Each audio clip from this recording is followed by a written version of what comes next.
I slowly cut the last piece of bread, trying to make the slices as thin as possible.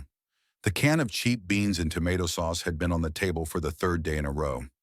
I had been saving money by stretching the contents over several meals. The oil had run out a week ago, and the next pension was a full 5 days away. In my 75 years, I never thought I would be counting every penny and dining on leftover bread in my own home. Ruby's picture looked up at me from the dresser with sad eyes. 3 years had passed since cancer had taken my wife, but I still caught myself making 2 servings of tea or turning around to her chair about to tell her something. After she died, everything changed. It was as if Donovan and Jasmine had been waiting for this moment to start their game. My name is Clarence Harper. I've worked at the local plant for 47 years, working my way up from a simple laborer to site foreman. My hands remember the metal and the machines, but my back still aches from years of shifts.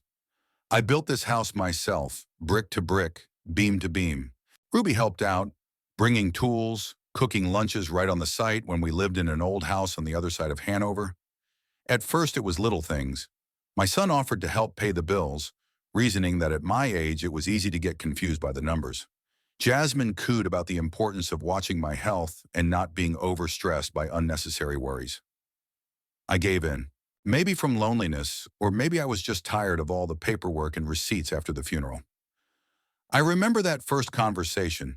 Donovan was sitting on the couch, nervously fumbling with his car keys. Jasmine sat next to him, playing the caring daughter-in-law. She even brought me tea, a rarity for her. "Dad, Jas and I thought it might be hard for you to deal with all these bills right now," my son began. "Why don't we take care of some of it for you? You're not getting any younger." I thought it was a real concern at the time. Fool. I was 72, well-meaning and perfectly capable of handling the utility bills, but they were so insistent on offering help, so worried about my health. Jasmine especially described the horrors that can happen to the elderly. Forget to pay the gas bill, and you freeze in winter, mix up the numbers, and the electricity goes off. Gradually, they took control of my finances. Donovan had the card now, supposedly for security. The money was given to me in installments, like a delinquent child's pocket money. My objections were met with lectures about how the elderly are often victims of fraud, that I might forget or lose something. Jasmine rolled her eyes and sighed theatrically, as if I were a burden. In the house I'd built with my own hands 30 years ago, I'd become a freeloader. A peculiar kind of freeloader, though, one who paid his own way. Donovan worked as a manager at a car dealership, but he spent much more than he earned. A new suit every month, expensive shoes, dinners at restaurants. He always made the excuse that he needed to look successful for his clients. Jasmine didn't work at all, preferring to spend her days at the mall or scrolling through social media feeds. Each week she brought new purchases. Another purse, shoes, cosmetics. My pension became their lifeline. I watched this circus from my room. Yes, they gave me a room in my own house. They said it would make me feel more comfortable and we wouldn't interfere with each other. Actually, they just wanted to feel like they owned the place. A young couple took the master bedroom and they turned the living room into their den with a huge TV and new furniture. Bought with my money, of course. I spread the beans on a thin slice of bread and chewed slowly. The taste was disgusting. The cheap tomato sauce tasted more like tinted water, but something had to be eaten. Ruby used to cook in the evenings. The smell of roast or fresh baking filled the house with comfort. She knew all my favorite dishes, could make real masterpieces out of simple products. Sunday lunches were a feast. Roast with potatoes, homemade pies, compote from berries from our plot. Now the kitchen smelled only of dampness and emptiness. The refrigerator gaped with half-empty shelves. Donovan and Jasmine bought food only for themselves: expensive meats, deli meats, beer, which Donovan devoured every night. For me, there were leftovers, or what they thought was appropriate for an old man. Cheap canned goods, stale bread, sometimes some instant porridge. I remember about 2 months ago I asked to buy some proper meat. I wanted to make cutlets like Ruby had taught me. Jasmine looked at me as if I'd demanded caviar and champagne. "Clarence, at your age, heavy food is bad for you," she said with the look of a nutrition expert. "Canned goods and cereal are just what an old man needs." An hour later, she returned from the store with a bag of expensive steaks for herself and her husband. She cooked them right in front of me, and the smell drove me crazy. Pure mockery. The phone rang sharply and demandingly. I looked at the screen. Donovan. At this time of day, he only called for one reason. Money ran out once again. Need Daddy's help. Daddy, hi. My son's voice sounded strained, but with that fake warmth he turned on when he needed something. I waited silently for him to continue, already knowing where the conversation was going. There had been many such calls in 3 years. The scheme worked out to the point of automatism.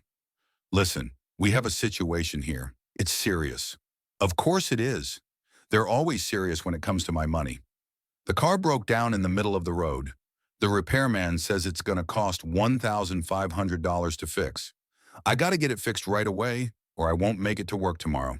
And you know we'll be lost without a job. And your salary? I asked, although I knew the answer in advance. Dad, you know, loans, utilities. Donovan spoke faster, as if he were reciting a memorized text. Jazz and I can barely make ends meet. We only have one car, and if it breaks down, it's a disaster. And you don't use the money much anyway. I don't use it much. That's an interesting way of putting it. I wonder what he calls using it. The little crumbs I get for food? I looked at the empty shelves of the refrigerator, at the can of beans that should last me 2 more days. My pension was in the account, but only a fraction of it was getting to me. The rest went to their whims. Donovan, I'm running out of money myself. I'm 5 days away from my next pension. Don't start complaining again, Dad. I heard a familiar note of irritation in my son's voice. You know very well that the money's in the account. It's only $1,500, not $1 million. And besides, we're not asking for alms, we're borrowing. We'll pay it back, as always. As always. We'll pay it back, just like we've paid back previous borrowed sums for Jasmine's emergency medication, for a refrigerator that broke a month after we bought it, for a new phone to replace a broken one, for winter tires, for a loan payment. I'd even stopped keeping track of these debts. The list was endless. And then, Donovan continued, sensing my hesitation, we take care of you. We feed you. We take care of the house. Other kids put their parents in nursing homes.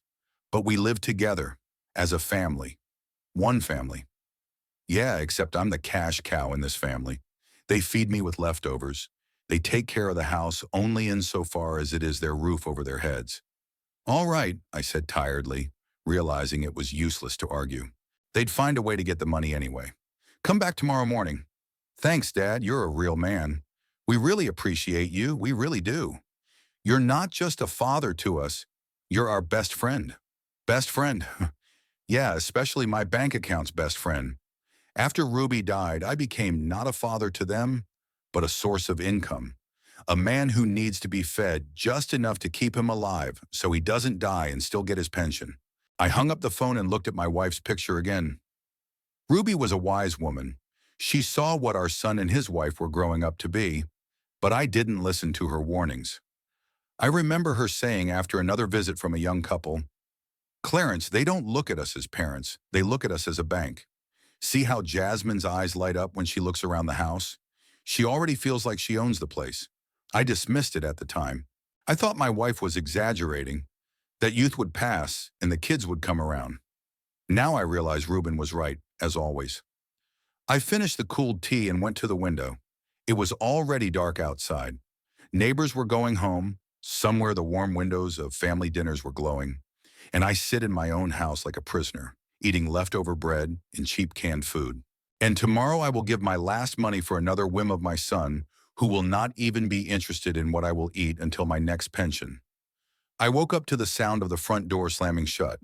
The clock read 9:30 in the morning. Donovan and Jasmine had returned from the night shift at the restaurant where they worked part-time on weekends. He as a waiter, she as a hostess. Although it was a bit of a stretch to call it a part-time job, they worked on an ad hoc basis when they were in a pinch or needed money for a special purchase. I lay in bed listening to the noise in the kitchen. Jasmine was saying something indignant to her husband, but I couldn't make out the words. Then the refrigerator door slammed, dishes clinked. They were eating breakfast, and I was lying in my room, thinking about the upcoming conversation. $1,500, almost half of my monthly pension. I still had to pay the utilities and buy medicine. Blood pressure pills weren't cheap, but I couldn't do without them. Donovan thought that at my age, all my headaches were headaches and expensive drugs were a waste. I got up, washed my face, and dressed in my old suit, the one I wore to work. The fabric was frayed at the elbows, but it still looked decent. Ruby had always taken care of my clothes, mending, washing, ironing. Now I was doing as well as I could on my own. I went down to the kitchen. Jasmine was sitting at the table with a cup of coffee, watching something on her phone. On the plate in front of her were the remains of a red fish sandwich. Donovan stood at the stove, frying scrambled eggs and bacon. The smell was divine. I hadn't had proper meat in a month. "Good morning," I said, walking to my corner by the window, where there was a small nightstand with my few groceries. "Oh, Dad, you're up already." Donovan turned around with a smile. "How did you sleep?" "It was fine. I pulled out my can of beans and a spoon. Breakfast would be meager, but what could I do? There's only 2 thin slices of bread left." "Clarence, have you thought about going to the doctor?" Jasmine asked, keeping her eyes on the screen of the phone. "You've been pale lately." "Of course I am. A man who eats canned food and bread can't look blooming, but to say it out loud would be to start another lecture about how I choose what I eat, how no one is forcing me to economize." "I feel fine," I replied, opening the jar. "Well, look, at your age, health is no joke," Jasmine said admonishingly. "Maybe we should buy you some vitamins?" "Vitamins for my money." How generous. Donovan put the scrambled eggs on a plate and sat down at the table. We ate in silence for a while. I could feel him furtively glancing at me, gathering his wits. Jasmine also put her phone away and looked interested. "Dad," my son finally spoke, "remember yesterday when I called about the car?" "I do." "So we went to the master in the morning. He took a look at it and said it was serious. The engine's acting up. It might quit. We got to get it fixed right away." "I thought you said $1,500. "Yeah, that's right. But there's another problem." Donovan hesitated, looking at his wife. "The foreman wants payment up front, and we only had $50 on us. He agreed to wait until tomorrow, but no more." I chewed bread and beans slowly, realizing what was about to happen. The scheme is well worked out. First they ask for one sum, then it turns out that they need more, or there are some additional conditions. "How much do you need?" I asked tiredly. "Well, the same 1,500. It's just that we need to pick it up today, not tomorrow." "What's the problem?" "The bank's close by. You have the card." Donovan looked at Jasmine again. She nodded faintly, encouraging her husband. "Dad, here's the thing." He took a deep breath. "We were thinking and thinking last night, and we decided, well, we haven't been away for a while. We've been working like hell, and we haven't had any rest." Jazz is on the verge of a nervous breakdown. I looked at Jasmine. She immediately showed a look of misery on her face and ran her hand across her forehead tiredly. "Yes, Clarence, I'm exhausted. The house, the cooking, the cleaning. I need to get some rest or I'll go crazy. Cooking and cleaning. She cooked once a week, and that was just for her and her husband. She cleaned once a week, too. I washed my own dishes, did my own laundry, kept my room in order. And we decided," Donovan went on, "to go to the sea for a couple weeks. It's been a long time coming. The prices aren't quite summer yet, and we can find something decent for reasonable money." "By the sea," I repeated. "Yes, to the ocean. The weather is so good there now. The sun, the beach. We'll regain our strength and return to work with renewed vigor." "What about me? What about you?" Donovan was surprised. "You'll stay at home and rest too. No one will bother you, peace and quiet. That's the best rest for an old man. Peace and quiet in an empty house. No money, no food, no everything. It's a wonderful vacation." "Where did you get the money for the trip?" I asked, though the answer was obvious. Donovan blushed a little, but he held himself steady. "Well, we thought you could help us. Not as a gift, but as a loan. We're not going for the rest of our lives, just 2 weeks. We'll pay you back when we get back. How much do you need?" "Well, with the car, with the road, with accommodation," he stammered, looking at me with hope and challenge at the same time. "5,000 would be enough." "It's not that much for a normal vacation. $5,000. 1.5 of my pension, plus 1.5 for car repairs. That's more than 2 months' income." "Donovan, that's a lot of money." Jasmine leaned across the table to me, a begging tone in her voice. We're not going to lose it at the casino.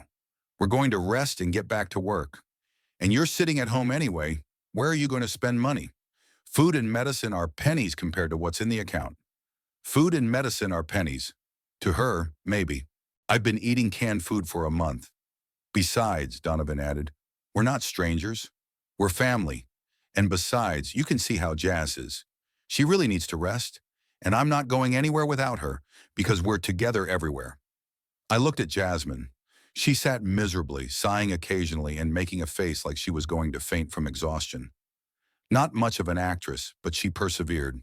Hon? Dad, Donovan moved closer. We're begging you.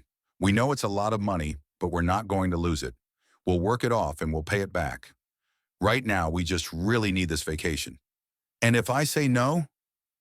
My son's face changed instantly. The pleading expression disappeared, and there was a familiar note of irritation. Dad, you can't do this to us. We do so much for you. We live together, take care of you, help with the household. Other children would have gotten rid of such troubles long ago. But we put up with it because you're our father. They do, so I'm a burden they have to put up with. I wonder what they'd do without my money. Where would they move out of my house?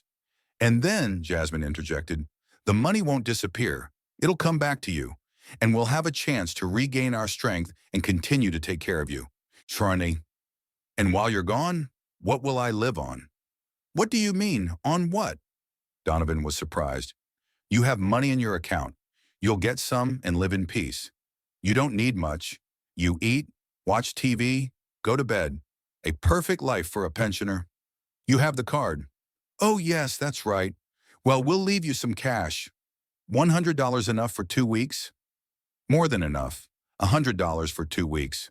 Considering the meds alone cost $40, plus utilities, food. If you save every penny you can get by. If you eat bread and canned goods. Dad, say something, Donovan said hurriedly. We've got to make a decision today. If we don't go tomorrow, we'll lose the trip. They won't give us our money back. And the job? I asked. You said you couldn't get to work without a car. Oh, the job. Donovan hesitated. Well, I'm taking a vacation. I made arrangements with my bosses in advance. They're cool with it. They understand a man needs a vacation. That's weird. Yesterday he was talking about how he couldn't get to work tomorrow without his car. And today it turns out he's taking a vacation. But it was useless to point out the contradictions. They always found explanations. I finished my tea and got up from the table. A decision had to be made, and we all understood that. Donovan and Jasmine looked at me expectantly, ready for another push if I resisted. Okay, I said finally. Take the money. The young people's faces brightened instantly. Jasmine even splashed her hands with joy. Thank you, she exclaimed. We love you so much, don't we, Donnie? Of course we do, my son said, standing up and patting me on the shoulder. You're the best father in the world. We'll never forget that. Not until the next time we need money. Let's go to the bank right away, Donovan said. I have to pick up my car, and then we'll go home and pack. We drove to the bank in his old wreck, which really didn't work right. I withdrew $6,500 for repairs and their vacation. Donovan counted the bills twice, smiling. Siam, $100 for you, he said, counting out the crumpled bills. That's enough to cover it. We need the rest. I took my 100 and I stuffed it in my pocket. More than 2 months' income had gone to their whims, and I was left with the crumbs. At home, they started frantically packing. Jasmine dragged piles of clothes out of the closet, tried them on, picked them out. Donovan was checking papers, booking a hotel online. Hi, Dabri. Dad, we're leaving tomorrow morning, he told me over dinner. Early, 6 o'clock. You'll still be asleep. I see. Just keep an eye on you there. Call me if you need anything, but don't call unless it's absolutely critical. We're going on vacation, so we don't want to worry about anything. I don't want to be bothered. They're on vacation on my money, and I shouldn't bother them. There is something in the refrigerator enough for the first time, added Jasmine. Korean, and then you can go to the store yourself. There was half a loaf of stale bread, a carton of expired milk, and some leftover salad. For the first time, if the first time lasts one day. In the evening, they spent a long time with their suitcases, discussing the route, making plans. I sat in my room and looked out the window. Tomorrow I will be alone, practically without money with an empty fridge. And they would go to have fun with my savings.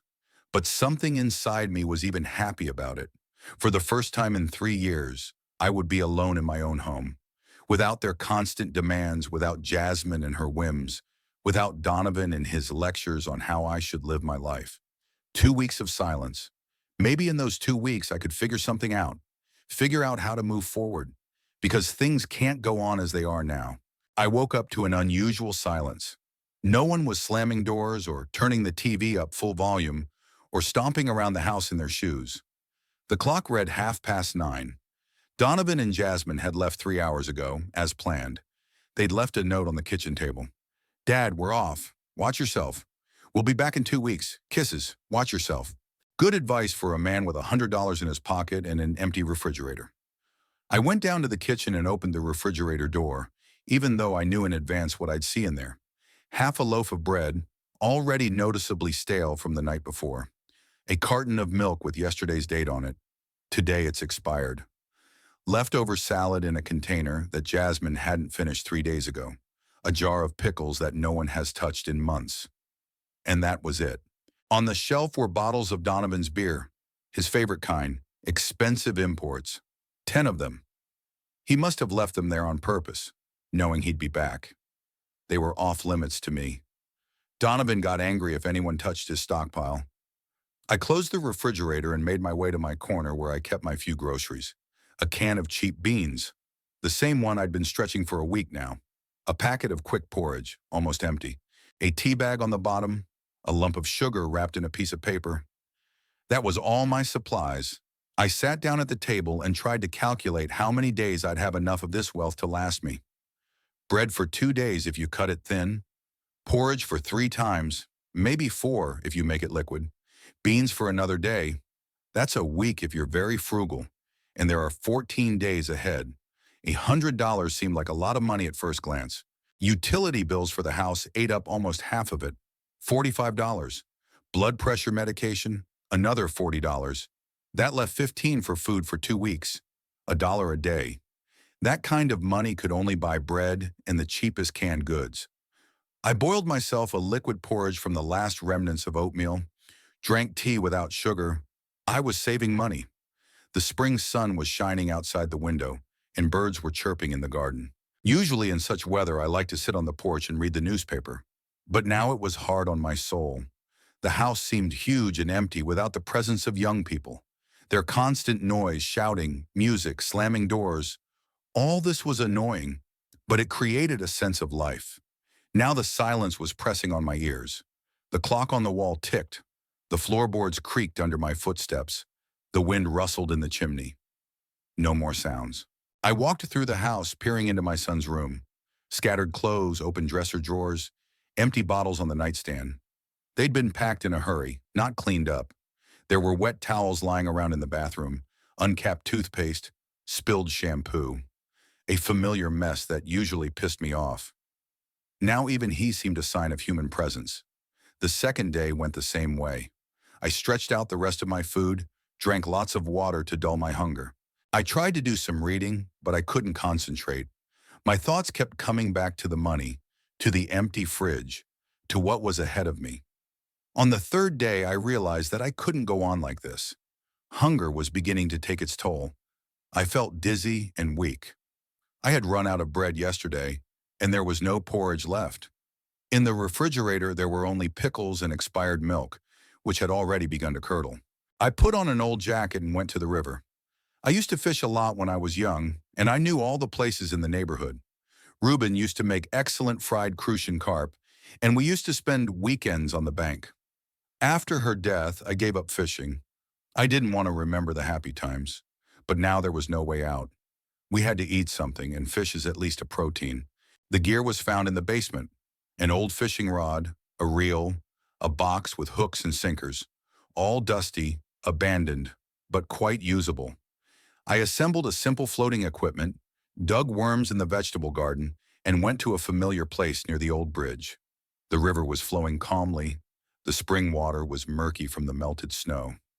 I cast my fishing rod and sat down on a folding chair brought from home. I had to wait for a long time. The fish were reluctant to bite in the cold water. The first one was a small perch, about the size of my palm. Then one more, a little bigger. By lunchtime, there were 4 small fish in the bucket. Not a lot, but enough for dinner. I was about to reel in the rods when the float went sharply underwater. I hooked, and the line stretched like a string. Something big was beating at the other end, tearing, going into the depths. I carefully brought out the prey, afraid to tear the old fishing line. But instead of fish, the edge of some object appeared out of the water. Dark, rectangular, obviously not natural. I pulled the find to the shore. The hook was caught on the handle of a small suitcase. The suitcase was old, leather, but it looked good. The locks were rusted, the leather was tarnished from the water, but on the whole it was well preserved. It hadn't been there long, maybe since last fall, when the river overflowed after the rains. I pulled the find to the shore and tried to open it. The locks wouldn't budge, so I had to go home for tools. I cleaned and fried the fish. After 3 days of starvation, even these small perch seemed a delicacy. Satisfied, I started fiddling with the suitcase. The locks were knocked off with a hammer, and they shattered into rusty dust. The lid yielded with difficulty, and the hinges creaked. Inside, wrapped in thick oilcloth, were things that made my heart race. Gold jewelry, chains, rings, bracelets, a few gold coins, heavy and old, and underneath them, bars. Real gold bars, small but weighty. I sat on the floor of my room looking at the find, and I couldn't believe my eyes. Someone had hidden a fortune here. Maybe it was the results of a robbery. The robber had decided to wait it out and drown the evidence. Or maybe someone was just making a hiding place, but the river had eroded the bank and the suitcase had been carried away by the current. The gold was real. I've lived long enough to recognize a fake. The coins were old, pre-revolutionary American coins, and they must have a decent collector's value. There were 5 bars, each about the size of a candy bar, but much heavier. I wrapped everything back up in the oilcloth and hid it in the farthest corner under the bed. I had to think about what to do with it. I could take it to the police, of course, but who would believe I'd found it in the river? They'd probably think I'd stolen it somewhere or found it in someone else's hiding place. More importantly, that money could solve all my problems. No more begging my son for pennies, no more eating scraps, no more feeling superfluous in my own home. But first I had to wait for Donovan and Jasmine to return. I had a plan, a vague plan, but a real one. A plan to teach them a lesson they would remember for the rest of their lives. For now, I could just enjoy the peace and quiet. For the first time in months, I went to bed with a light heart, knowing that tomorrow I would be able to buy proper food. And not just tomorrow. I woke up the next morning feeling like life had changed dramatically. The house was still quiet, the refrigerator was still empty, but that didn't matter now. I had options. I carefully took one of the bars, the smallest, and drove into town. The jewelry store told me that they didn't buy gold without documents, but gave me the address of a gold dealer. There they treated it more easily. They weighed it, checked the sample, and paid me in cash without too many questions. They gave me $3,000 for a small bar. I realized that the rest of the gold was worth a fortune, but it was unwise to sell it all at once. Suspicion might arise. At the supermarket, I bought a week's worth of groceries, meat, vegetables, bread, everything I had been deprived of for the past few months. At home, I cooked a real dinner. Fried chicken and potatoes, salad, compote. He ate slowly, savoring every bite, then sat down in Reuben's chair and began to think about the future. Donovan and Jasmine will be back in 10 days. They expect to find me hungry, broken, willing to do anything to survive, but they're wrong, very wrong. I spent the next few days in a strange state, between euphoria at my unexpected wealth and planning what I would do next. The gold lay under my bed, wrapped in an old blanket, while I walked around the house thinking about my new life. Money solved a lot of things, but not everything. The main problem remained my son and daughter-in-law, who considered me a cash cow. If I suddenly started spending a lot of money, they would have questions. They'd want to know where the money came from, and then they'd try to take that money too. I could, of course, just kick them out of the house, but that would have been too easy. After 3 years of abuse, after they'd reduced me to eating canned food in my own home, simple banishment seemed an insufficient punishment. No, they had to understand what it meant to be afraid, what it meant to feel defenseless, how I had been feeling all this time. The idea came out of the blue as I was sorting through old photos in Ruby's scrapbook. I came across a picture of little Donovan, about 7 years old. He was standing on the porch crying, clutching a toy bear to his chest. I remember that day perfectly. We were moving into the house, and in the old barn, Donovan had stumbled upon a rat's nest. There was a pack of about 20 of them, from adults to rats. The boy was so frightened that he couldn't sleep well for days. He screamed at night and woke up in a cold sweat. The phobia remained for the rest of his life. Even as an adult, Donovan was terrified of rats. Mice didn't scare him. Cockroaches just made him cringe. But when he saw a rat, he lost control. I remember an incident 5 years ago. There was a rat in the basement, and my son flatly refused to go down there. He hired an exterminator, paid a lot of money to avoid seeing the rodent in person. Jasmine knew about this peculiarity of her husband and did not miss the opportunity to tease. She showed him videos of rats on the internet, bought him toy rodents for Halloween. Donovan would explode every time, screaming, demanding she put that nasty thing away. Sitting in the silence of an empty house, I realized I had found the perfect method of revenge. Rats. Lots of rats.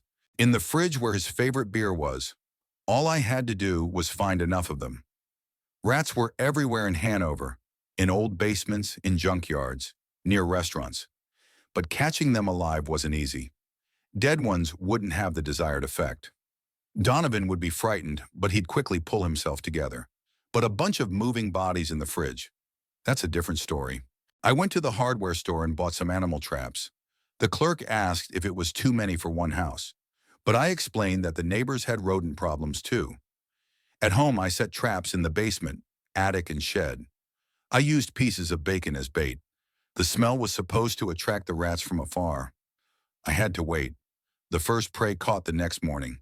A large gray rat was thrashing around in the trap, squeaking, trying to chew the bars.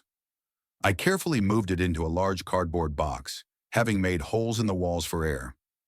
In 3 days, there were 6 rats, all alive, all in a panic of captivity. The box stood in the far corner of the basement, and I fed the captives and changed the water regularly. I didn't want them to die before their time, but 6 wasn't enough. I needed more for full effect. Much more. I drove to the old city dump behind Hanover. There, amidst the mountains of garbage, the rats were plentiful. They ran around in broad daylight, fat and brazen, unafraid of humans. I set 5 more traps there, using leftovers from expensive restaurants as bait. They were thrown out every night.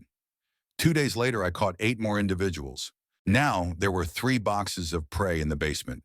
The rats squeaked, scraped, created a real concert. It was good that the neighbors lived far away. Otherwise, they would have heard the noise. But even that didn't seem enough. Donovan's refrigerator had 4 shelves, and I wanted to fill them all. Everywhere I looked, there were rats. I remembered an old abandoned warehouse on the outskirts of town. They used to store grain there.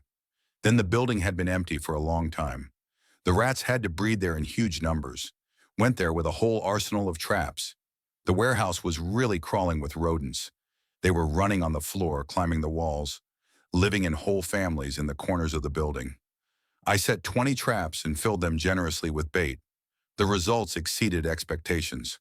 21 rats caught in 24 hours, ranging in size from big old males to youngsters. All alive, all scared, all perfect for my plan. At home, half the basement had to be cleared out for boxes of prey. The rats were making incredible noise, squeaking, scrabbling, gnawing on cardboard. We had to reinforce the boxes with duct tape to keep the captives from scattering. There were 35 rats in all. That would have been enough to fill the entire refrigerator. But I decided to catch a few more in case some died before the vacationers returned. By the end of the week, I had 42 live rats in 8 boxes in my basement. I had to feed them twice a day. They ate like crazy. Apparently, the stress of captivity was affecting their appetite. I bought rodent food at pet stores to keep the rats healthy and active. The salesmen were surprised at the quantity, but I explained that I was breeding them for the lab. It never occurred to anyone to doubt the words of an elderly man. At the same time, I sold another gold bar. This time, I went to another city so as not to attract attention. I received another $4,000. The small bar was of a higher grade. The money was in a safe deposit box, which I withdrew under an assumed name. I didn't bother to make any documents. Too much trouble at my age. I simply said that I had lost my passport and a new one was not ready yet. For a small extra fee, the clerk agreed to register the box with my old driver's license. Now I had enough money to live comfortably for the rest of my days. I could buy an apartment in a good neighborhood, hire a caregiver, travel. But first I had to deal with the parasite family. 2 days before Donovan's return, I began preparations for the final act. I took all my son's beer out of the fridge, carefully, without damaging the bottles, stacked them in the basement, in the far corner. Then I cleaned the fridge from the inside, ventilated it. On the eve of the return of the woe-begone travelers began to place the rats. It was necessary to act quickly. They could return at any moment. First, I filled the bottom shelf. 10 large individuals, the most active and angry. They immediately began to run around the enclosed space, squeaking, scratching the walls. The sound was horrible, as if demons had appeared in the refrigerator. On the second shelf, I put smaller rats, but also very mobile. On the third shelf, medium-sized rats. I left the top shelf for the largest specimens, 2 huge males, each the size of a cat. In total, there were 38 live rats in the refrigerator. I left the other 4 in the basement for emergencies. I closed the refrigerator door and listened. Inside, something rustled, scraped, squeaked. The sounds were muffled but distinct. Donovan would hear them as soon as he got near the fridge. The final touch, I made dinner. Real, tasty, quality food. Fried chicken, potatoes, salad. I set the table, lit the candles. I wanted the house to look cozy and peaceful when they got back. He ate dinner in his room, then showered, shaved, put on a clean shirt. If he was going to put on a show, he was going to do it right. I sat down in a chair in the living room and waited. By my calculations, they were supposed to arrive in the evening. Donovan didn't like to drive at night, and they'd probably want to sunbathe on the beach some more during the day. The rat concert continued in the refrigerator. The animals realized they were trapped and tried to find a way out. To no avail. The refrigerator was the perfect prison for them. Dark, cool, with metal walls impossible to chew through. I imagined Donovan's face when he opened the door in search of beer. First, he'd see a swarming mass of gray bodies. Then it would dawn on him that they were rats, many rats, alive, angry, ready to jump out. His scream will be heard all along the street. Jasmine would squeal too. She didn't like rodents, though she wasn't so panicky about them. But most importantly, it would only be the beginning. Outside the window, I heard the sound of a car. I looked out through the curtain, and Donovan's old car was pulling into the yard, loaded with suitcases and bags of souvenirs. They were back. It was showtime. The sound of slamming car doors echoed through the quiet evening courtyard. I remained seated in my chair, pretending to read the newspaper, but actually watching through the ajar curtain. Donovan was unloading suitcases and bags out of the trunk, an astounding amount for a 2-week trip. Jasmine stood beside him, talking excitedly, waving her arms. Both looked rested, tanned, content with life. Of course they were. On my money, they were on vacation. I could hear their voices before they even reached the porch. Jasmine was laughing about something, Donovan grumbling about the heaviness of the luggage. The usual sounds of returning from vacation. If I didn't know at whose expense they'd entertained, I might even be happy for them. The key turned in the lock, and the door swung open. Jasmine was the first to enter, dragging behind her a huge bag labeled with the name of some resort store. Donovan came in with 2 suitcases, red from the strain and heat. "Clarence!" Jasmine exclaimed when she saw me in the chair. "We're back!" She looked amazing. A smooth golden tan, a new hairstyle, expensive clothes I was seeing for the first time. White pants and a blue blouse, clearly not from a cheap store. There was a new chain around her neck, earrings with some stones in her ears. Her hair was professionally styled, and her nails were covered with bright nail polish. "Hi," I said, putting down the paper. "How was your trip?" "Awesome." Jasmine didn't hide her excitement. "Such a hotel, such a beach." "Right, Donnie." Donovan set the suitcases at the entrance and wiped the sweat from his forehead. He looked great too. Tanned, rested, rejuvenated. A new Hawaiian-style shirt, expensive shorts, quality shoes. On his wrist he wore a watch he had never seen before. Massive, sporty, obviously not cheap. Yes, we had a great vacation, he confirmed, looking around the living room. The weather was super, the sea was warm, the service was top-notch. Dad, how are you? You look not bad. He said the last words with surprise. They really didn't expect to see me like this. I guess they expected to find an exhausted, hungry, miserable old man ready to thank me for their return. Instead, they saw a man in a clean, ironed shirt, shaven, calm, well-groomed. It's okay, I said. Rested too. What's that delicious smell? Jasmine sniffed, looking around the room. Were you cooking something serious? Dinner. Serious? Donovan raised his eyebrows in surprise. What did you use to buy groceries? I didn't have much money left. He sounded puzzled. According to their calculations, $100 should have been enough only for the essentials. Bread, cheap canned goods, maybe a little milk. It was enough. Wow, Jasmine muttered. And we were worried you'd starve. We were. Of course we were. That's why we left a sum that was barely enough for a week's worth of meager food. They looked at each other, clearly puzzled by my appearance and calmness. They'd planned to find me in a sorry state, but instead they saw a man who'd gotten along just fine without them for 2 weeks. We'll talk later, Donovan said, waving his hand. Right now, the main thing was to unload and show them what they'd brought. Jas, get the presents. Jasmine immediately sprang to life and began unloading the purchases from the many bags. On the floor began to appear boxes, bags, packages. A whole exhibition of resort trade. The number of purchases was staggering. Look what a mug they brought you! She handed me a ceramic cup with the inscription, Best Grandpa, and a picture of palm trees. Shirin. It's beautiful, isn't it? They didn't have any more of these in the store, so I picked it out. It looked like a typical tourist souvenir for a couple dollars, but they'd spent thousands on themselves. Thank you, I said, accepting the gift. And look at this! Jasmine pulled out of a beautiful box a silk handkerchief with a bright tropical print. Real silk. The salesman said that only they make it there, using ancient local technology.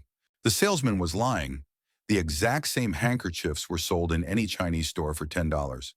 But Jasmine had obviously overpaid several times over, believing the salesman's stories about unique local production. This one is great. She took out of the bag a wooden dolphin figurine covered with shiny paint. I liked it immediately. It's so cute. The carver said he's been making them by hand for 20 years. The dolphin was roughly carved and the paint was already starting to peel off in a few places. Typical tourist stamping sold on every corner of every resort. Donnie bought himself a nice watch, Jasmine continued, nodding at her husband's wrist. Waterproof, sporty. Isn't it beautiful? It's got tons of features. The watch did look expensive and impressive. A massive steel bracelet, a lot of buttons and switches, a complex dial with several scales. Donovan proudly demonstrated some of the functions. Stopwatch, timer, backlight, alarm. $500, he said proudly. But now it's for life. A quality Swiss thing, not a Chinese fake. $500 for a watch when they left me $100 for 2 weeks. The logic was amazingly ironclad. And I bought myself 3 dresses. Jasmine pulled out of a big box a bright pink dress with flounces and sequins. You should have seen how I looked in it on the beach. All the men turned around and the women were jealous. The dress was garish and vulgar, but Jasmine clearly thought it was the height of elegance. She held it in front of her, admiring the fabric and trim, clearly imagining how she would show it off at home. We also ate at great restaurants every day, Donovan added, unbuttoning his shirt. They serve fish like this, fresh from the sea. And the wine was great, local. Jazz and I even booked a wine tour. And at one place they had live music in the evenings, Jasmine said. A local band played and we even danced. Donnie's moves were so cool I didn't know it. Everyone was looking at us. They talked about their vacation with such enthusiasm, as if they'd completely forgotten they'd spent my money on it. They described expensive restaurants, excursions, entertainment, everything that was unavailable to them on their own earnings. "And the sea was so warm," exclaimed Jasmine, pulling a bottle of suntan out of her bag. "We spent hours every day swimming and sunbathing. I even tried surfing. The instructor said I had a natural ability." "The lesson cost $100, Donovan grinned. "But it was the experience of a lifetime." Jazz talked about it all day long. $100 for a surf lesson? That was all they left me for 2 weeks of existence. "Oh, and we also went on an amazing excursion." Jasmine clapped her hands together. "On the yacht rode all day, watched dolphins in the open sea. They were so beautiful. And the captain let us steer." She took out an expensive phone in a new case and started showing pictures. There were a lot of pictures of her and Donovan on the sea, on the deck of the yacht, in restaurants, on the beach. Happy faces, expensive clothes, champagne glasses, tropical cocktails. A life they couldn't afford without my money. "And this is where we were at the casino." Donovan showed some pictures of them sitting at the gaming tables. Jazz even won a little on roulette the first night. $200, Jasmine announced proudly. "I bet everything on red, and I hit it." True, the next day lost even more. But what an adrenaline was. We played at the casino with my money. They lost in one night the amount of money I could live on for a month, and they talked about it as easily as if they were spending their own savings. "And the beach there is fabulous," Jasmine continued. "White sand, clear water.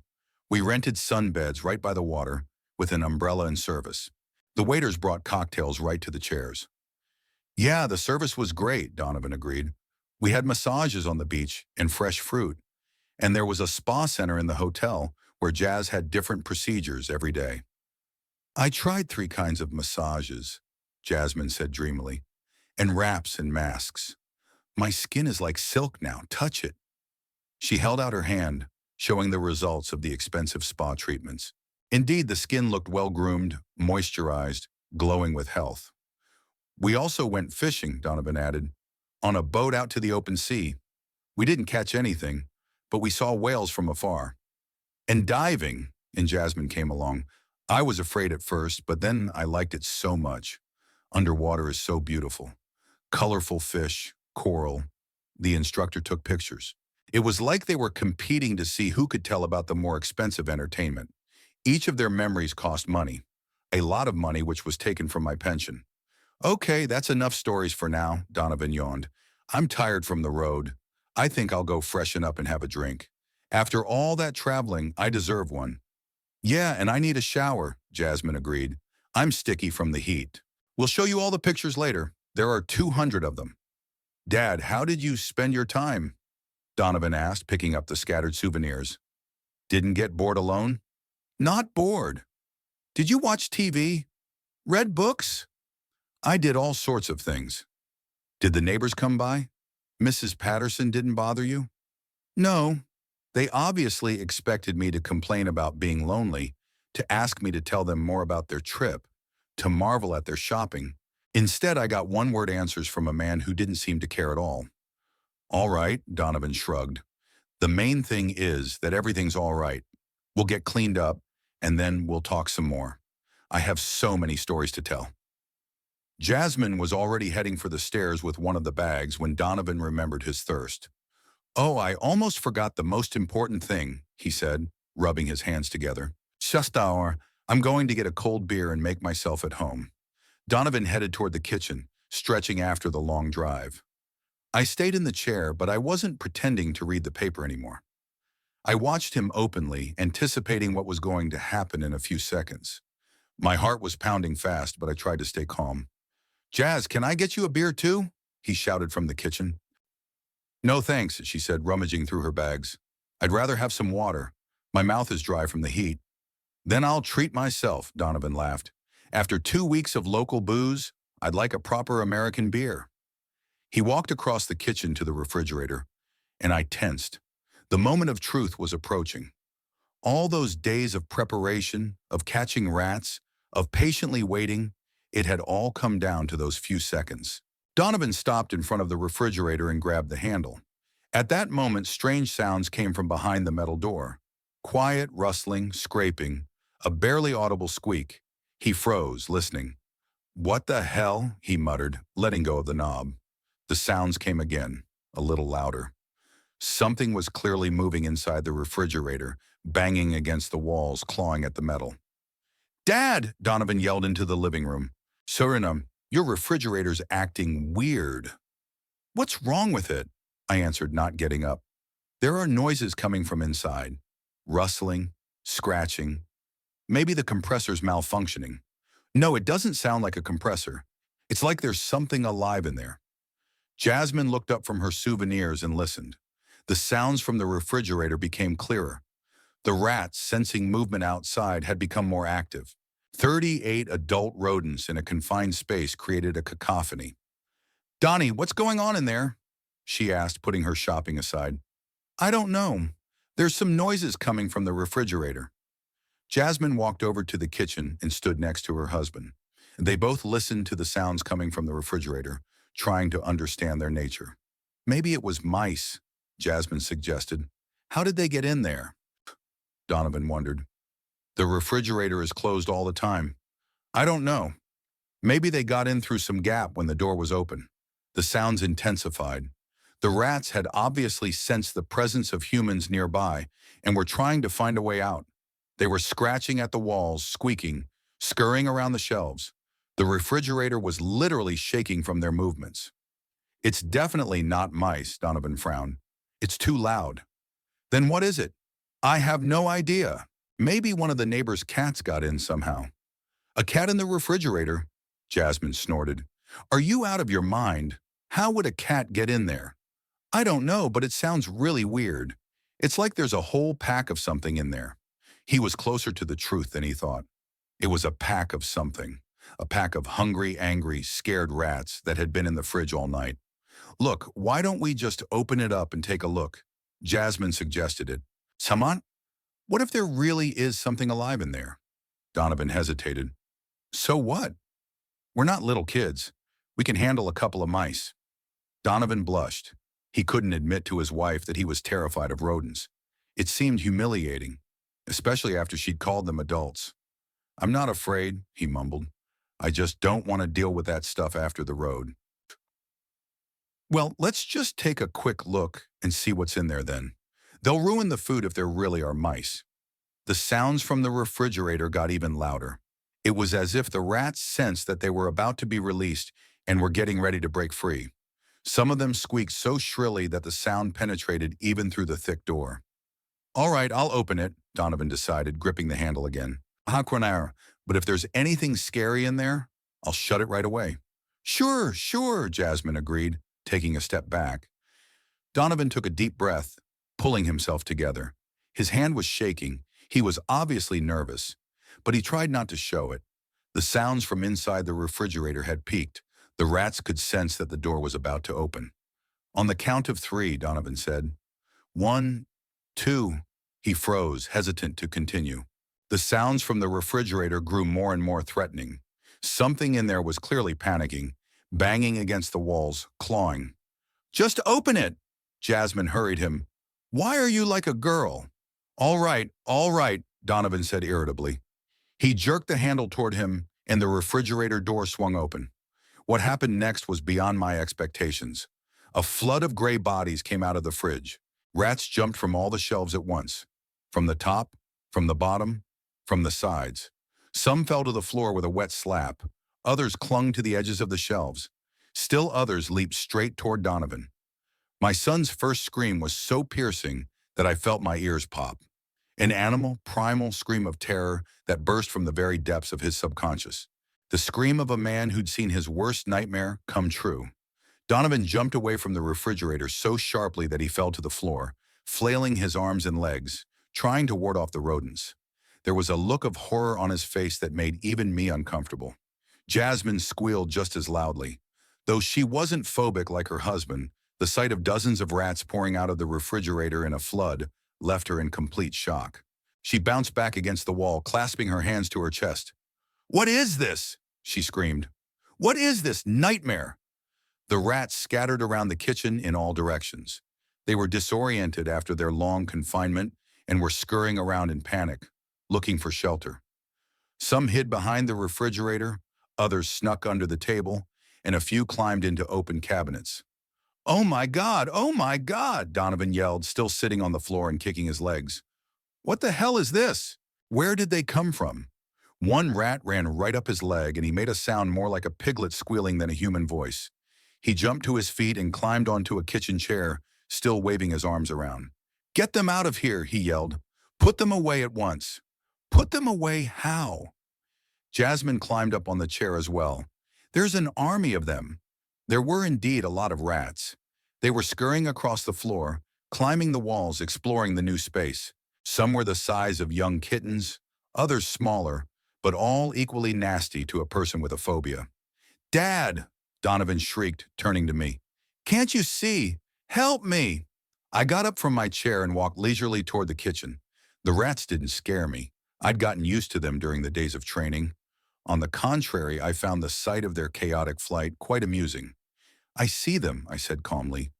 "What are you standing there for?" Donovan shouted, still balancing on his chair. "Do something!" "Do what? Do what?" "Catch them! Chase them out! Call the service!" A medium-sized rat scurried by my feet, and Donovan let out another hysterical squeal. Jasmine squeaked too, pointing at every rodent in sight. "Why kick it out?" I asked with genuine surprise. Donovan and Jasmine stared at me, not believing their ears. They had a look of utter incomprehension on their faces. "Why?" Jasmine asked in a shaky voice. "They were in the refrigerator, where the food is kept." "Yes, they were," I agreed. "So what?" "What do you mean, so what?" Donovan almost fell out of his chair in outrage. "It's disgusting. It's unsanitary." Several rats climbed up on the kitchen table and began to investigate the fruit that had been left there. One of them climbed up on a jam jar and started sniffing the lid. "They're going to make a mess," screamed Jasmine. "They'll contaminate the whole kitchen." "I don't care," I shrugged. "You don't care?" Donovan looked at me like I was crazy. "I don't. They don't bother me." A larger rat jumped out from under the stove and headed toward the living room. Jasmine squealed even louder, pointing her finger at it. "It's going into the house. Get her!" "Why catch her?" I wondered. "Let her run." "Are you out of your mind?" Donovan asked, his voice breaking. "Why are you crazy?" "Because it's rats. A bunch of rats. In our house. What's wrong with that?" Donovan opened his mouth, but he couldn't say anything. He just stood there in his chair, swaying from side to side, staring at me wide-eyed. Jasmine was silent too, trying to figure out what was going on. "Dad," Donovan finally said in a low voice, "please explain to me what's going on here. Where did the rats come from in our refrigerator?" "I put them in there." "You put them in there?" "Yes. Why?" I looked at the two of them, the terrified son standing on the chair, the screaming daughter-in-law against the wall. This was the moment I'd been waiting for all these days. "Making dinner," I said, looking at their horrified faces. Silence hung in the air, broken only by the rustling of the rats that continued to scurry around the kitchen. Donovan and Jasmine looked at me as if they'd seen a ghost or a lunatic. "Did you make, dinner?" Donovan asked slowly, his voice shaking. "Yes. What's not to understand?" "Rats!" Jasmine shrieked. "You wanted to make dinner out of rats." "Why wouldn't I?" I shrugged. "It's perfectly edible meat. Protein, low fat. In some countries, rat meat is considered a delicacy." Donovan's face turned ashy gray. He swayed in his chair, grabbing the back to keep from falling. Phobia mixed with the shock of my words, creating a cocktail of terror. "Dad," he said in a breaking voice, "you can't seriously mean that." "Why can't I?" I was surprised. "Very seriously. You left. You left pennies of money. What was I to do? Starve to death in my own house?" The rats scurried across the floor beside my feet, heading for the kitchen exit. I didn't even move. I'd gotten used to their presence in the days of preparation, and they didn't bother me at all. "But this is disgusting!" Jasmine pressed her hand to her mouth as if she was vomiting. "How could you even think of such a thing?" "What's disgusting?" I asked innocently. "Meat is just like meat. In China, they eat rats. In Vietnam, too. Even France has rodent dishes." "We're not in China," yelled Donovan. "We're in America. They don't eat rats here." They don't eat a lot of things here, I countered. And when you're hungry, you can't be fussy. You said yourself that at my age it was important to watch my diet. Two rats ran out of the kitchen into the living room and hid behind the sofa. Jasmine followed their path with a glance and squealed again. They'll run all over the house, she shouted. We have to catch them now. Why catch them? I was surprised. Let them live. They'll have company. What company? Donovan almost fell out of his chair with indignation. They're rats. So what? They're cute animals. Smart, sociable. Better than a dog in so many ways. I said it with such sincerity that they began to seriously question my mental health. The plan worked perfectly. They didn't see a cunning old man avenging his humiliation, but a demented grandfather who'd gone insane from hunger and loneliness. Clarence, Jasmine got down from her chair, but stayed close to the wall. Do you realize what you're saying? Of course I do. What's not to understand? I'm explaining the situation to you. What situation? Donovan whispered. You left me alone for 2 weeks. You gave me $100. How much do you think that's a day's pay? They were silent, apparently thinking about math for the first time in a long time. A little over $7 a day, I continued, for everything. Food, medicine, utilities, and blood pressure medication costs $40 a pack. But we didn't know, Jasmine started. Didn't know what? I interrupted. Didn't know how much life costs? Or did you think old people eat air? A medium-sized rat jumped out from behind the refrigerator and sniffed at the crumbs scattered on the floor. Donovan let out another groan of horror. For the first few days, I continued, I made do with leftovers. I ate the crusts of bread, diluted the porridge with water, and then it was all over. Why didn't you call? Jasmine asked. We would have worked something out. Called? I grinned. Well, what did you say before you left?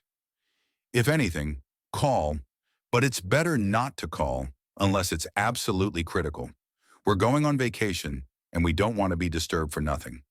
They looked at each other, remembering their words. Awkwardness was written on their faces. So I didn't bother, I continued. I decided to do it myself. I went to the river to fish, at least to get some food. And did you catch any? Donovan asked cautiously. Not much, but fish don't bite well in cold water, and I was hungry every day. So I thought, why not try rats? A few of the rodents gathered around the trash can and began to explore its contents. I pointed my finger at them. Look how well fed they are, fat and healthy. They've been feeding on garbage, scraps. The meat must be tender. Jasmine turned even paler and pressed her hand to her throat as if she were actually vomiting. Clarence, stop it, she asked in a weak voice. Stop what? I'm telling you what happened. Caught a couple in the basement first. Tried to cook them. They were pretty good. They were a little tough, but they were edible. You ate them? Donovan's head was spinning. You actually ate rats? What was I supposed to do? I threw up my hands. Starve to death? Start begging at 75? But it's awful, Jasmine sobbed. How could you? It's easy. When you're really hungry, you don't have to be picky. It's all about cooking them right. I rinsed them well first, then... That's enough, Donovan yelled. I don't want to hear the details. Why enough? I wondered. You're wondering how I spent my time without you. So I'm telling you. The rat climbed onto the kitchen table and began to chew on the apple I'd left behind. The crunch was clearly audible in the tense silence. And then I realized, I continued, that it would be a good idea to make a stockpile, in case I couldn't catch any more. So I started collecting them in the refrigerator. In the fridge where the food is kept, Jasmine howled. Where else do you keep meat? Outside it will spoil. In the basement is warm. The refrigerator is the best place. But we eat out of that refrigerator. Donovan shook his head as if trying to chase away a nightmare. So what? I put them in bags neatly, didn't bother anyone. The two rats ran out of the kitchen and disappeared somewhere in the back of the house. Jasmine looked at them and sobbed again. They're going to run into all the rooms, she cried. What are we going to do now? Nothing much, I shrugged. They'll live for a while, and then I'll catch them, as needed. As needed? Donovan looked at me as if he'd seen a monster. Yeah, when you're hungry. Right now, I've got a few days' supply. I'll catch more later. Clarence. Jasmine took a step toward me, but immediately jumped back when she saw the rat running past her. Do you realize that's not normal? What's not normal? I was sincerely surprised. Eating rats. Keeping them in the refrigerator. I mean, that's crazy. Why crazy? I tilted my head to the side. It's the logical thing to do for someone who's been left to starve to death. We didn't leave you to starve to death, Donovan said indignantly. We didn't? I grinned. What do you call $100 for 2 weeks? A generous allowance? We thought you'd have enough. Enough for what? Bread and water? What about medicine? And utility bills? They were silent, realizing for the first time that their calculations were completely inadequate. So I decided not to wait for mercy, I continued. I took responsibility for my own survival. Very sensible, I think. The rat jumped out from under the table and darted for the exit. Donovan shrieked again and almost fell off the kitchen chair. Get them out of here, he shouted. Get them out of here right now. Why clean it up? I was surprised. I still have to eat them. I'll make one for dinner tonight. Would you like to try it? It's very tasty if you stew it with onions and carrots. Jasmine ran to the sink and started throwing up. The sounds of vomit mingled with the squeaking of the rats to create a truly apocalyptic scene. What's wrong with her? I was concerned. Should we call a doctor? She's sick, Donovan yelled. Your stories are making her sick. What's wrong with my stories? I'm just explaining how I survived without you. That's not surviving. Donovan got off the chair, but he kept pressing himself against the wall. This is insane. This is insane. Why crazy? I tilted my head the other way. It seemed like a very practical solution to me. Protein, vitamins, no preservatives. A few rats gathered around the cat bowl I'd set out for them in the morning for water. They drank, oblivious to the scandal going on nearby. Look how calm they are, I pointed at them. They're getting used to it. They're practically at home. Domesticated, Jasmine pulled herself away from the sink. You want to keep them as pets? Why not? I shrugged. Both company and food at your fingertips. Very convenient. Company? Donovan was grabbing his head. Dad, you're out of your mind. I'm not crazy. I've adapted, I argued. I've been alone for 2 weeks and I've rethought a lot of things. I realized I'd been living wrong for too many years. Wrong how? Dependence on other people. And you need to be independent. Take care of yourself. Get your own food. So I learned. The rat climbed up on the windowsill and began to wash his paws. I smiled, looking at it. Beautiful, isn't she? I said. Her coat is shiny. Her eyes are smart. It will be a pity to eat, but what can you do? Survival is more important than sentimentality. Jasmine started puking again. Donovan stood pale, swaying from side to side and muttering something to himself. We should call a doctor, Jasmine finally said, wiping her mouth. Or the police. This isn't normal. What's not normal? I repeated my favorite question. Everything. This whole situation. The rats in the house. Your food talk. What's abnormal about it?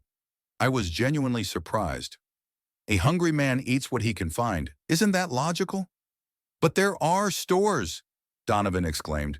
You could have gone out and bought some decent food. With what money? I asked. With the $100 you left?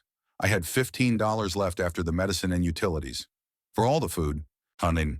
But you could have borrowed from your neighbors. What neighbors? I interrupted. You said yourself, don't talk to anyone, don't bother anyone, to sit quietly and wait for your return. They looked at each other, realizing that they had trapped themselves in logic. So I sat quietly, I continued, and I solved my own problems. I thought you'd be pleased with my independence. The rat jumped down from the windowsill and onto the floor beside Donovan. He let out another shriek of terror and bounced toward the door. I can't be in here, he shouted. I can't. Why not? I wondered. They're harmless. They don't bite if you don't touch them. I don't care. I can't. I have a phobia. What phobia? I asked naively, even though I knew the answer. I'm afraid of rats. Panic-stricken, Ever since I was a kid. Oh, I said understandingly. Well, then you'll be really uncomfortable here. I've got a lot of them running around the house now. How many? Jasmine whispered. Yes, about 40 of them. Maybe more. I haven't counted exactly. 40 rats? Donovan grabbed the wall to keep from falling. That's about right. That's a good stockpile for a few weeks. I'll catch more later. At that moment, sounds came from the living room. Something falling, something rustling. The rats were exploring new territory. They're gnawing on the furniture, Jasmine shrieked. Hellworn, they're going to ruin everything. It's okay, I reassured her. The furniture is old anyway, and they'll soon get used to it. They'll calm down. Daddy? Donovan moved closer to me, but he kept his guard up. You have to get rid of them. Now. Why? I wondered. I need food. You said it yourself. It's important to watch your diet at my age. But not rats, he shrieked. Normal food. What's so abnormal about rat meat? I shrugged. Meat is meat. The sound of breaking glass came from the living room. The rats must have knocked something off the shelf. That's it, Donovan said firmly. We're not staying here anymore. Where are you going to go? I asked curiously. We'll get an apartment, a hotel, anything, but we won't live in a house with rats. And where will the money come from? I asked. You spent it all on your vacation. They looked at each other again, realizing that the problem was more serious than it seemed. You have to put them away, Jasmine repeated. It's your house, too. It's my house, I agreed, and I decide who lives in it. I like rats. They keep me company. A medium-sized rat ran out of the living room and toward the stairs to the second floor. Donovan followed its path with a glance and groaned again. She ran to the second floor, to the bedroom. Shinum, good, I nodded. Let her get settled in. It's a big house. There's plenty of room for everyone. Everyone, Jasmine howled. You want us to live with the rats? Why not? I was genuinely surprised. People get along with cats and dogs. Rats are good neighbors, too. But they're rodents. Donovan waved his hands, trying to explain the obvious. Disease carriers. These are healthy, I assured him. I checked them before I put them in the fridge. Well-fed, active, no signs of disease. You checked them? Checked them how? The usual. Eyes clear, coat shiny, quick movements. Everything you'd expect from good meat. Jasmine ran to the sink again. The sounds of her next vomit mingled with the squeaking of the rats and created a truly surreal scene. I stood in the middle of this chaos and enjoyed what was happening. The plan was working even better than I could have dreamed. They didn't see a vengeful father, but a really crazy old man who had gone completely insane from hunger and loneliness. And most importantly, they were beginning to realize what they had done, leaving me alone and destitute. Jasmine finished throwing up and turned to me with her eyes red from crying. Donovan continued to huddle against the wall, shaking his whole body every time another rat ran past. The picture of their terror and confusion gave me great pleasure. Clarence, Jasmine said in a shaky voice, we have to do something. We can't live like this. Why can't we? I was surprised. I am quite comfortable. I have food on hand. I have company. Everything's fine. But we can't. Donovan started and stopped talking when he saw a large rat peeking out from behind the trash can. Can't what? I nudged him. Living in a house full of rats.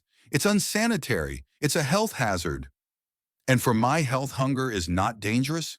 I asked with genuine bewilderment. Is it healthy to go 2 weeks without proper food? They were silent, not knowing what to say. The logic of my words was ironclad if you take their version of events as a basis.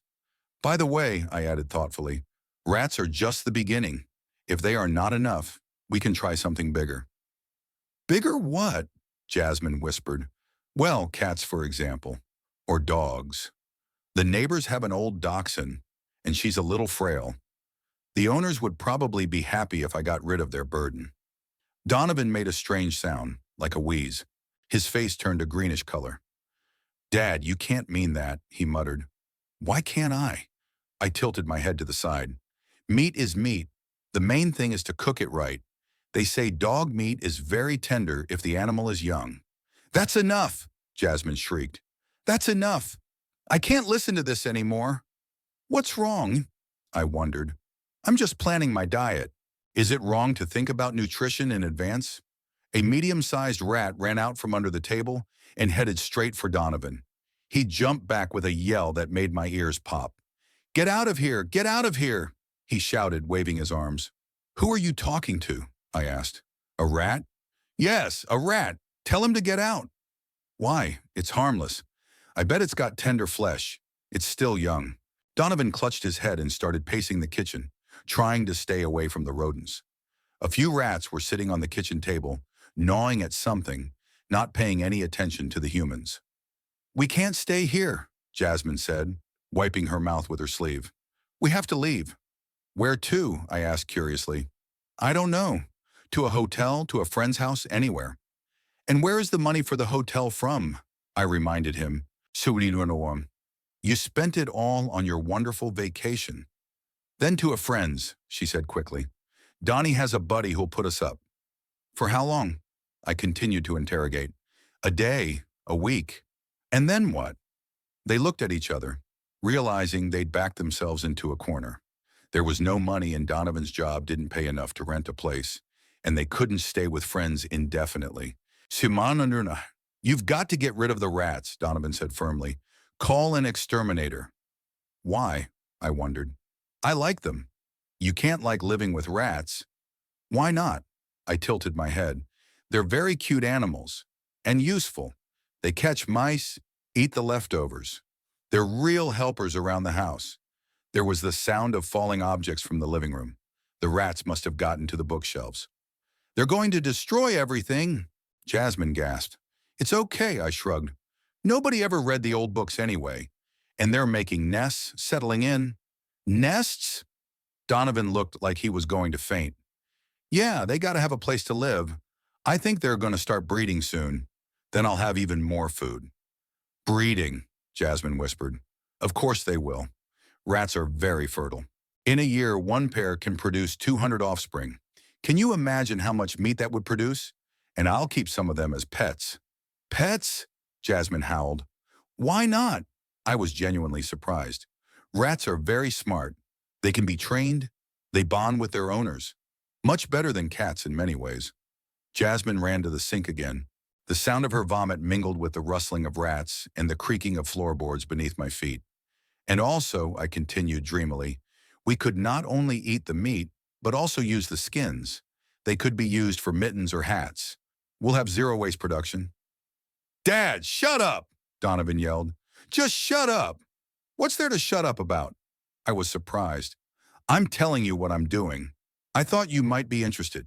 The rat climbed up on the windowsill and began to wash his face. I pointed my finger at it. "This one, for instance, is pregnant. See how her belly's rounded? They're going to have rats soon. Delicious meat, very tender." Donovan made a sound more like a sob than human speech. He leaned against the wall and slowly slid down it until he was sitting on the floor. "Donnie!" Jasmine rushed over to him. "What's wrong with you?" "I can't," he wheezed. I can't take it anymore." "What's wrong?" I was worried. "Shouldn't we call a doctor?" "No!" Jasmine helped her husband up. "We just need to get out of here. Now." "Leave?" I questioned. "Forever." "Yes, forever. We can't live in a house with this." She waved her hand toward the rats, who continued to go about their business. "It's a shame," I sighed. "I was getting used to the company." "You know, Jasmine, rats are very social animals. They can sense their owners' moods, even comfort them in times of need. Much better than some relatives." "We're packing up and leaving," Donovan announced, struggling to get to his feet. "Tonight." "Where to?" I asked. "None of your business. We'll find a place." "And the stuff? Furniture? You have everything here." "We'll figure it out later," he said, "when you get the house in order." "Cleaned up how?" I was genuinely surprised. "I like it just the way it is." The sound of shattering glass came from the living room. Apparently the rats had gotten to Ruby's set. "They'll break everything," Jasmine moaned. "Not all of it," I reassured her. "They'll leave something behind. And what they break, it's no big deal. The dishes are old anyway." "What if we call the police?" Jasmine suddenly asked. "Say you're a danger to yourself and others?" "The police?" I was surprised. "Huh, why?" I don't touch anyone. I don't do anything bad. You're keeping a bunch of rats in the house, shouted Donovan. What's so illegal about that? I shrugged. People keep cats, dogs, parrots. What's wrong with rats? They carry diseases. These are healthy, I assured him. I checked them all. And then they can be vaccinated at the vet. They'll be completely domesticated. Donovan headed out of the kitchen, careful to avoid the rats scurrying across the floor. Every step he took was accompanied by a nervous flinch. I'm going to go pack, he announced. 5 minutes and we're out of here. What about the house? I asked. Who's going to keep an eye on it? What do you care? Let your rats watch it. That's a good idea, I said. They can really be good watchmen. They have very sensitive hearing. Jasmine ran after her husband, trying not to step on the rodents. On the stairs, she looked back and looked at me with horror. Clarence, she said in a shaky voice, do you realize what's happening to you? Of course I do, I nodded. I'm finally learning to be on my own, to get food, to plan for the future. And I've made some real friends. They're not friends, she screamed. They're rats. What's wrong with that? I was genuinely surprised. Rats are very loyal. They don't betray. They don't cheat. They don't beg for money for their whims. That last phrase hit the mark. Jasmine turned even paler and hurried upstairs. Upstairs, a frantic scramble began. Donovan and Jasmine were running through the rooms, gathering the essentials. There were sounds of cabinets opening, bags rustling, muffled conversations. I was left alone in the kitchen with the rats. A few rodents sat on the table and chewed quietly on the crumbs they found.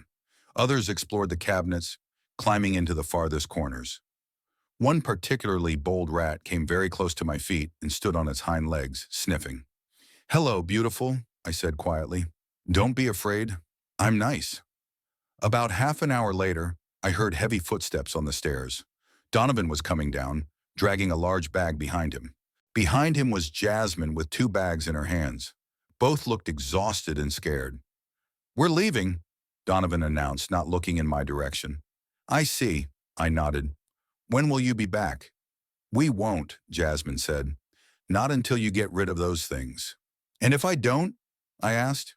Then we'll never go back, Donovan said firmly. Too bad, I sighed. I was thinking of having a family dinner with a special rat recipe. Jasmine turned pale and hurried out the door. Donovan lingered on the doorstep and turned around. Dad, he said quietly, I hope you realize what you've done and make amends. What did I do? I wondered. You turned the house into a rat hole. Not a hole, but a shelter for homeless animals, I corrected. A very noble cause, by the way. Donovan shook his head and left the house. A few minutes later, I heard the sound of a car starting up. The car drove out of the yard and the noise of the engine gradually faded into the distance.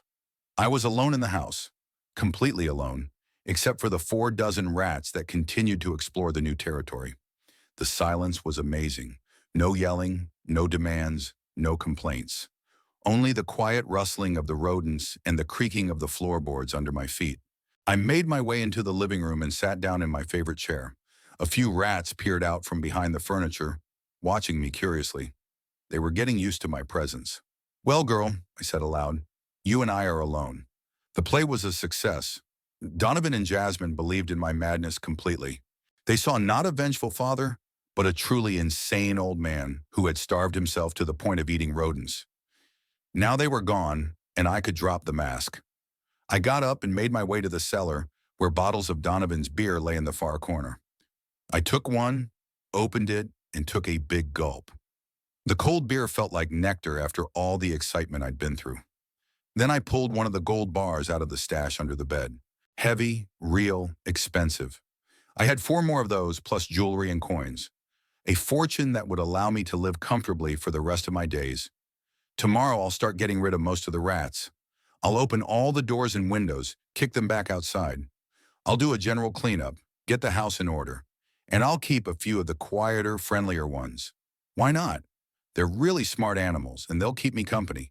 Maybe I'll sell this house and buy a smaller apartment in a nice neighborhood with concierge and security. Or I'll keep the house but hire a housekeeper. Let her clean, cook, make sure everything's in order. Or maybe I'll go somewhere warm, Florida or California. I'll rent a house by the ocean. I'll enjoy the sun and peace. There were a lot of options, and they were all good. The important thing was I was free. Free from my parasitic son and his greedy wife. Free from their demands, their reproaches, their humiliation. A medium-sized rat ran out from behind the couch and stopped in the middle of the room, looking at me with intelligent black eyes. It was the same bold individual that had approached me in the kitchen. "Thank you," I told her. "You and your girlfriends did a great job. I'll let some of you go tomorrow. I think I'll keep you. You'll live with me. How's that sound?" The rat tilted his head to the side as if considering a suggestion. Then he came closer and sat down next to my chair. "It's a deal," I laughed. "We'll find you a beautiful cage, buy you some toys. You'll live at my place like a princess." I leaned back in my chair and closed my eyes. For the first time in many years, I was truly happy. I had a house, money, peace, and even a new friend. What more does a 75-year-old man need to be happy? Donovan and Jasmine learned a lesson they would remember for the rest of their lives. They learned what it means to feel helpless and abandoned. And they'll never dare treat me like that again. And I'll live my life, quietly, honorably, without depending on anyone. Just the way a man of my age should live it.